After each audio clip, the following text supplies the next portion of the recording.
Hello दोस्तों, कैसे हैं आप सभी। तो दोस्तों हम फिर से हाजिर हैं एक नई सीरीज़ के साथ। इससे पहले की सीरीज़ जिन लोगों ने नहीं देखी है, यानी फर्स्ट सीरीज, वो लोग ज़रूर जाकर देखेंगे, क्योंकि वहाँ पे मैंने डिटेल में सारी चीज़ों को बताया है। जैसा कि मैंने उस वीडियो में भी बताया था कि दोस्तों ये जो सारे क्वेश्चन हैं ये आपके एग्ज़ाम में पूछे गए हैं। और जैसा कि आपको पता भी होगा कि बहुत सारे क्वेश्चन हैं जो वो बार बार रिपीट होते रहते हैं।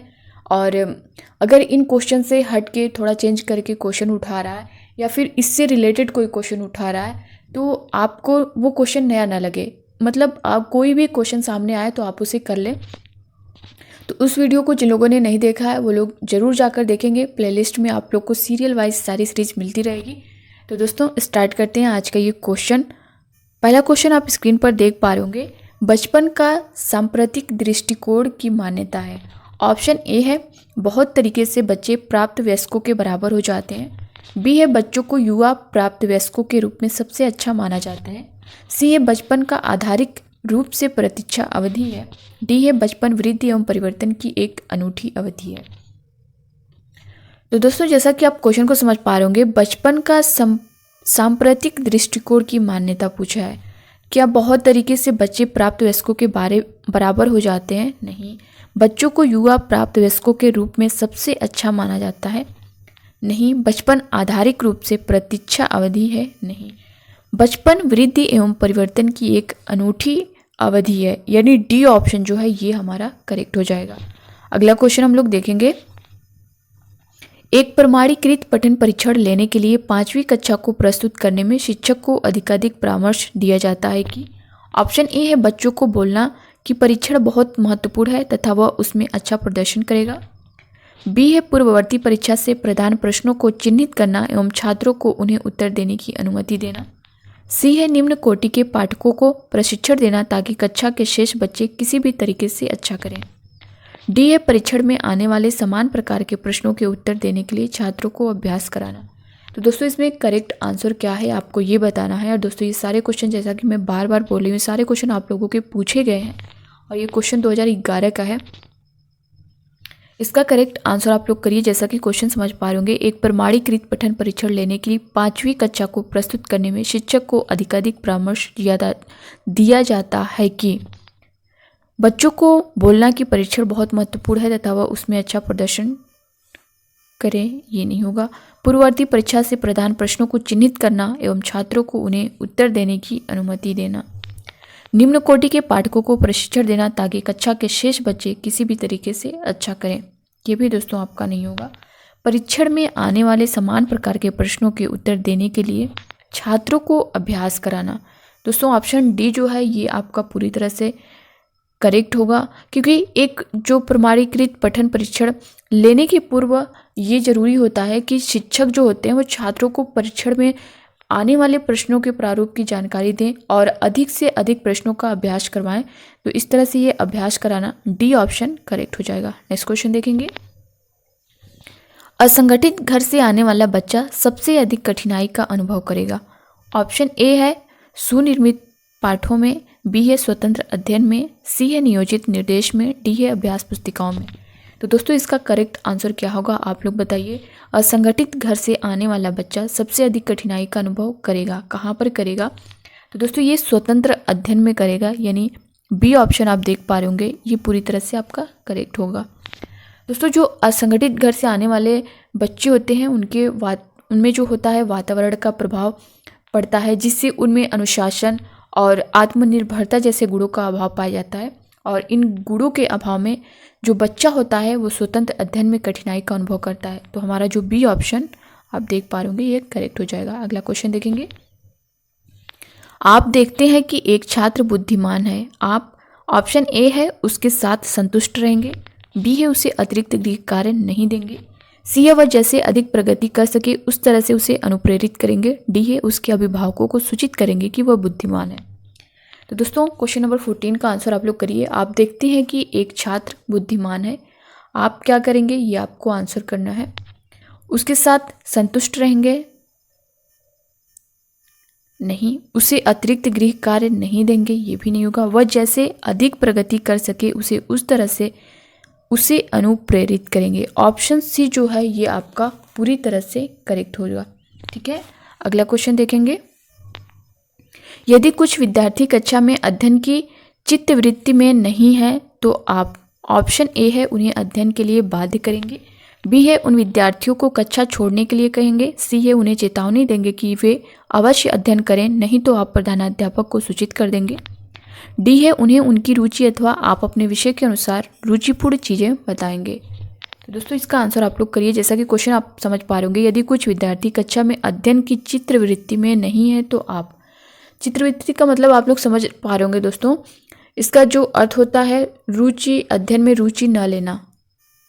तो आप लोग अपने इसको आंसर करिए। उन्हें अध्ययन के लिए बाध्य करेंगे, नहीं। उन्हें विद्यार्थियों को कक्षा छोड़ने के लिए कहेंगे, आपको निगेटिव वर्ड दोस्तों नहीं यूज़ करना है। उन्हें चेतावनी देंगे कि वे अवश्य अध्ययन करें, नहीं तो आप प्रधानाध्यापक को सूचित कर देंगे, नहीं। उन्हें उनकी रुचि अथवा आप अपने विषय के अनुसार रुचिपूर्ण चीज़ें बताएंगे। ऑप्शन डी जो है ये आपका पूरी तरह से करेक्ट होगा। जैसा कि चित्रवृत्ति का मतलब मैंने बताया कि अध्ययन में रुचि न लेना, यानी कोई बच्चा है जो अध्ययन में रुचि न ले रहा हो, तो इस तरह के क्वेश्चन किया गया है। अगर कोई बच्चा जो है किसी भी तरह की जो प्रवृत्ति अपनाई जाती है, तो जो टीचर होते हैं वो अपने विषय वस्तु से संबंधित उनकी रुचि के अनुसार उन्हें शिक्षण करना चाहिए, और उस शिक्षण कार्य को मनोरंजक और रुचिकर बनाने के लिए शिक्षण सहायक सामग्री का भी प्रयोग शिक्षक द्वारा किया जाना चाहिए। तो इस तरह से जो क्लास होता है, कक्षा होती है, वो बच्चे जो होते हैं एक रुचिपूर्ण तरीके से चीज़ों को सीखते हैं जब उन्हें रुचि आती है। तो इस तरह से आपका जो ऑप्शन डी है ये पूरी तरह से करेक्ट होगा। नेक्स्ट क्वेश्चन देखेंगे। वह स्तर जिसमें बच्चा किसी वस्तु एवं घटना के बारे में तार्किक रूप से सोचना शुरू करता है कहा जाता है। ऑप्शन ए है संवेदन प्रौढ़ अवस्था में, बी है औपचारिक अवस्था, सी है पूर्व क्रियात्मक अवस्था, डी है मूर्त क्रियात्मक अवस्था। तो दोस्तों क्वेश्चन में क्या है कि वह अवस्था जिसमें बच्चा किसी वस्तु एवं घटना के बारे में तार्किक रूप से सोचना शुरू करता है, तार्किक रूप से जो है ये सोचना शुरू कर देता है। तो दोस्तों ये मूर्त संक्रियात्मक यानी मूर्त क्रियात्मक अवस्था में ये सोचना शुरू करता है बच्चा तार्किक रूप से, ठीक है।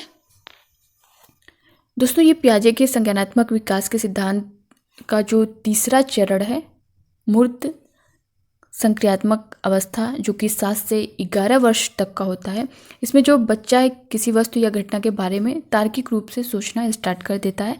तो ऑप्शन हमारा डी पूरी तरह से करेक्ट हो जाएगा। नेक्स्ट क्वेश्चन देखेंगे। बच्चों के बौद्धिक विकास के 4 सुस्पष्ट स्तरों को पहचाना गया था। ऑप्शन ए है कोलबर्ग द्वारा, बी है एरिक्सन द्वारा, सी है स्किनर द्वारा, डी है पियाजे द्वारा। दोस्तों बच्चों के बौद्धिक विकास के 4 सुस्पष्ट स्तरों को पहचाना गया था। तो 4 जो स्तर थे वो किसके थे? जीन पियाजे के थे। तो हमारा ऑप्शन डी जो है ये करेक्ट हो जाएगा।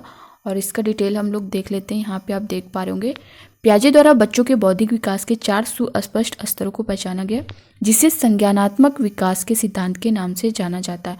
दोस्तों ये बहुत इंपॉर्टेंट है, यहाँ से क्वेश्चन 1 से 2 नंबर कन्फर्म है कि आता है, तो इसको आप लोग ध्यान दीजिएगा। फर्स्ट है संवेदीगामक या गतिका अवस्था, जो कि 0 से 2 वर्ष तक होती है। पूर्व संक्रियात्मक अवस्था 2 से 7 वर्ष, मूर्त संक्रियात्मक अवस्था 7 से 11, औपचारिक संक्रियात्मक अवस्था 11 से 15।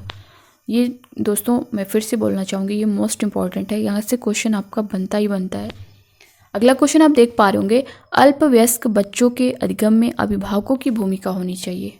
ऑप्शन ए है निषेधात्मक, बी है अग्र सक्रिय, सी है संवेदनात्मक, डी है उदासीन। अल्पवयस्क बच्चों के अधिगम में अभिभावकों की भूमिका कैसी होनी चाहिए? तो दोस्तों ये अग्र सक्रिय यानी बी ऑप्शन जो आप देख पा रहे होंगे ये करेक्ट होगा, अग्र सक्रिय होनी चाहिए, ताकि उनके कार्य में भटकाव की स्थिति न उत्पन्न हो, इसलिए। ठीक है, अगला क्वेश्चन देखेंगे। बच्चों के संज्ञानात्मक विकास को सबसे अच्छे तरीके से कहाँ परिभाषित किया जा सकता है? ऑप्शन ए है खेल के मैदान में, बी है विद्यालय एवं कक्षा में, सी है ऑडिटोरियम में, डी है गृह में। तो दोस्तों बच्चों के संज्ञानात्मक विकास को सबसे अच्छे तरीके से विद्यालय एवं कक्षा, जो बी ऑप्शन आपका दिख रहा है ये पूरी तरह से करेक्ट होगा।